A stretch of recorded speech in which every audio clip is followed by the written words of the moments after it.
आज हम अध्ययन करेंगे ली चैटलियर्स प्रिंसिपल, ला शातलिए का सिद्धांत, ली चैटलियर्स प्रिंसिपल। सन 1885 में ली शैतलिय नाम के वैज्ञानिक ने अभिक्रिया के साम्य एवं साम्य को प्रभावित करने वाले कारक ताप दाब सांद्रता का अध्ययन किया। अध्ययन के आधार पर एक नियम प्रतिपादित किया जिसे उन्हीं के नाम से जाना जाता है और कहा जाता है ली शैतलिय का सिद्धांत। और ये सिद्धांत क्या है? ये सिद्धांत ये कहता है कि किसी अभिक्रिया में साम्य स्थापित होने पर यदि ताप दाब या सांद्रता में परिवर्तन किया जाए तो इस परिवर्तन के प्रभाव को नष्ट करने के लिए साम्य परिवर्तन प्रभाव की विपरीत दिशा में सरक या खिसक जाएगा। तो ली शैतलिय नाम का एक वैज्ञानिक रहे हैं और उन्होंने अभिक्रियाओं का अध्ययन किया और अभिक्रियाओं में विशेषतः साम्य का अध्ययन किया, यानी कि उत्पाद और क्रियाकारक के बीच में जब साम्य हो तो उस स्थिति पर कारकों का या अन्य चीजों का क्या प्रभाव रहेगा। अन्य से है जैसे ताप दाब सांद्रता का विशेषतः उन्होंने अध्ययन किया। उन्होंने ये देखा कि साम्य पर ताप दाब और सांद्रता को अगर मैं चेंज करता हूँ या बदलाव लाता हूँ तो क्या इस इक्विलिब्रियम पर प्रभाव पड़ेगा। अभिक्रिया अग्र दिशा में जाएगी या अभिक्रिया पश्च दिशा में जाएगी। तो उन्होंने जब अध्ययन किया तो उस अध्ययन के आधार पर एक नियम दिया और उन्होंने बताया कि अभिक्रिया जिस तरफ परिवर्तन का जो प्रभाव है नष्ट हो उस ओर उसका इक्विलिब्रियम सरक जाएगा। तो यदि हम साम्य स्थापित हो गया है और साम्य पर ताप या दाब में या सांद्रता में परिवर्तन करें तो उस परिवर्तन के जो प्रभाव है जिस ओर कम हो रहा हो या नष्ट हो रहा हो उस ओर वो है साम्य सरक जाएगा या खिसक जाएगा, या कहें कि अग्र की ओर या पश्चिम की ओर। यह निर्भर करेगा कि परिवर्तन का प्रभाव किस दिशा में लग रहा है। अगर जिस दिशा में लग रहा है या जिस दिशा में परिवर्तन का प्रभाव आ रहा है उसके विपरीत वो है इक्विलिब्रियम शिफ्ट हो जाएगा या सरक जाएगा। यह सिद्धांत रासायनिक एवं भौतिक परिवर्तनों के साम्य पर लागू होता है। यह नियम साम्यावस्था पर ही लागू होता है, अतः अभिक्रिया उत्क्रमण होगी। साम्य बना रहे इस हेतु परिवर्तन प्रभाव को नष्ट करने के लिए साम्य परिवर्तन प्रभाव के विपरीत दिशा में सरक जाता है। तो ली शैतलिय सिद्धांत को समझने के लिए हम निम्न शीर्षक को विस्तार पूर्वक समझेंगे। पहला सांद्रता परिवर्तन का प्रभाव, दूसरा ताप परिवर्तन का प्रभाव, तीसरा ताप परिवर्तन का प्रभाव, effect of change in concentration, effect of change in pressure and effect of change in temperature। तो सांद्रता परिवर्तन का प्रभाव, effect of change in concentration. Le Chatelier नियम अनुसार यदि किसी अभिक्रिया जो कि साम्य अवस्था में हो अगर क्रियाकारक या उत्पाद की सांद्रता में वृद्धि की जाती है तो साम्य सांद्रता में कमी की ओर सरक जाएगा। H2 plus I2 gives you 2HI। यदि साम्य अवस्था पर H2 plus I2 की सांद्रता बढ़ाई जाती है तो साम्य आगे की ओर विस्थापित होगा। अगर साम्य अवस्था पर HI की सांद्रता बढ़ाई जाती है तो साम्य पश्चिम दिशा की ओर सरकेगा। देखिए H2 यह अभिक्रिया हमने एक उदाहरण के तौर पे लिया है। H2 plus I2 gives you 2HI। 2HI जो है हमारा उत्पाद है और H2 plus I2 ये हमारे क्रियाकारक है जब अभिक्रिया अग्र दिशा की ओर चल रही है। तो अगर हम कंसंट्रेशन इसकी बढ़ाएं तो देखिए कंसंट्रेशन इसकी बढ़ाएं तो हम आगे की ओर सरकेंगे। तो कंसंट्रेशन इसकी जो कंसंट्रेशन हमने बढ़ाई है वो आगे की ओर बढ़ने पर घटेगी तो अभिक्रिया आगे की ओर चलेगी। और अगर हम उत्पाद की कंसंट्रेशन बढ़ाएं देखिए अभिक्रिया उत्पाद की कंसंट्रेशन इस ओर जब चले तो घटेगी। तो फिर हम क्या है ये इस ओर चलने पे घटेगी तो सामने क्या है पश्चिम दिशा की ओर चलेगा। तो अतः हमने देखा कि क्रियाकारक या उत्पाद की जो सांद्रता हम बढ़ाएं तो इक्विलिब्रियम की ओर शिफ्ट होगा। दाब परिवर्तन का प्रभाव, effect of change in pressure. यदि अभिक्रिया गैसीय अवस्था में संपन्न हो रही हो तो साम्य अवस्था पर दाब का प्रभाव पड़ेगा। जैसा कि जानते हैं गैसीय अवस्था में अभिक्रिया को बंद पात्र में संपन्न कराया जाता है और बंद पात्र का मतलब है स्थिर आयतन।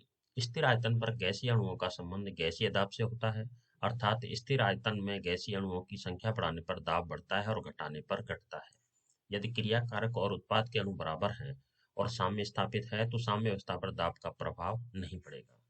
अगर कोई अभिक्रिया है और गैसीय अवस्था में है और उसके दोनों तरफ यानी कि क्रिया कारक या उत्पाद के अणुओं की संख्या बराबर है तो साम्य उस साम्य पर दाब का प्रभाव नहीं पड़ेगा। तो दाब कहने का मतलब ये हुआ कि दाब का प्रभाव साम्य पर तभी पड़ेगा जब क्रिया कारक और उत्पाद के अणुओं की संख्या में भिन्नता हो। यदि क्रिया कारक और उत्पाद अणु संख्या में अंतर है तो साम्य अवस्था पर दाब का प्रभाव पड़ेगा। तो इसके लिए हमने उदाहरण लिए हैं कि N2+3H2 gives you 2NH3। तो हमने देखा कि क्रिया कारक के 4 अणु हैं और उत्पाद के 2 अणु हैं, यानी कि उत्पाद और क्रिया कारक के अणुओं की संख्या में भिन्नता है। दूसरी अभिक्रिया है PCl5 gives you PCl3 plus Cl2। तो देखिए यहाँ पर भी अणुओं की संख्या में भिन्नता है क्रिया कारक और उत्पाद। तो पहले हम उदाहरण लेते हैं NH2+3H2 gives you 2NH3। इस अभिक्रिया में देखिए ये 4 हैं, एक अणु प्लस 3, टोटल 4 क्रिया कारक अणु और 2 उत्पाद के अणु। तो अगर हम इस साम्य पर दाब बढ़ाएं, देखिए दाब उस ओर जाएगा जहां दाब घटा हुआ मिले, यानी कि दाब तो हम बढ़ा रहे हैं लेकिन दाब को किस तरफ जाकर के ये कम करे, उस तरफ ये सरक जाएगा। तो देखिए इस अभिक्रिया की साम्य अवस्था पर दाब बढ़ाया जाए तो अग्र दिशा में सरक जाएगा।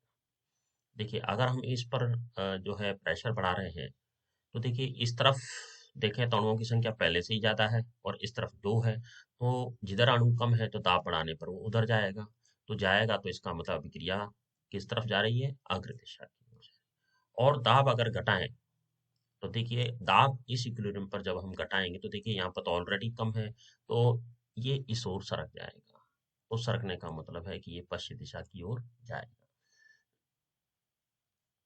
तो हमने देखा कि साम्य अवस्था पर दाब बढ़ाया जाए तो साम्य अग्र दिशा में सरक जाएगा और दाब घटाया जाए तो पश्चिम दिशा में सरक जाएगा।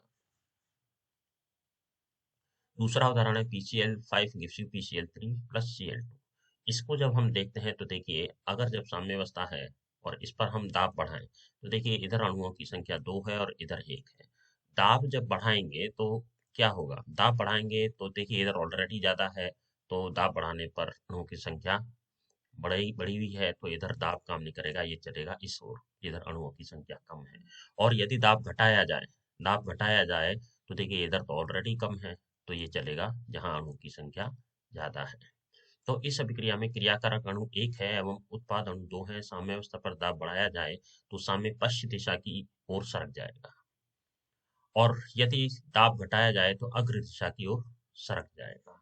तो दाब के लिए साम्य पर क्या प्रभाव रहेगा, उसके लिए हम एक निष्कर्ष पर आए हैं कि साम्य अवस्था पर दाब बढ़ाया जाए तो साम्य उस ओर सरकेगा जिधर अणुओं की संख्या कम है और दूसरा साम्य अवस्था पर दाब घटाया जाए तो साम्य उस ओर सरकेगा जिधर अणुओं की संख्या अधिक है। तो ये था हमारा दाब का प्रभाव।